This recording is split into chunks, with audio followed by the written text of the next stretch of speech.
ছবিতে ছবিতে দেখে নিন এশিয়ার মনোমুগ্ধকর 15টি জাতীয় উদ্যান।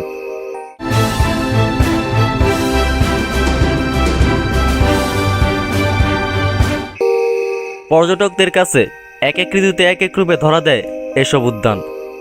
এসব উদ্যান হাজার হাজার পর্যটককে কাছে টানছে প্রতি বছর। ছবিতে দেখে নিন এশিয়ার মনোমুগ্ধকর 15টি জাতীয় উদ্যান। Number 1, Jiuzhai valley national park. চীনের সবচেয়ে সুন্দর পার্কের অন্যতম। শীতের সময় তুষার আবৃত পাহাড় যেমন চোখে পড়ে, বসন্ত বা শরতে মিলবে সবুজ হলুদ সহ বিভিন্ন রঙের বৃক্ষরাজি। নাম্বার 2, গানাংমুলু জাতীয় উদ্যান। মালয়েশিয়ার গানাংমুলু জাতীয় উদ্যানটি ইউনেস্কো ওয়ার্ল্ড হেরিটেজ সাইটের তালিকায় জায়গা করে নিয়েছে। এতে সার ওয়াক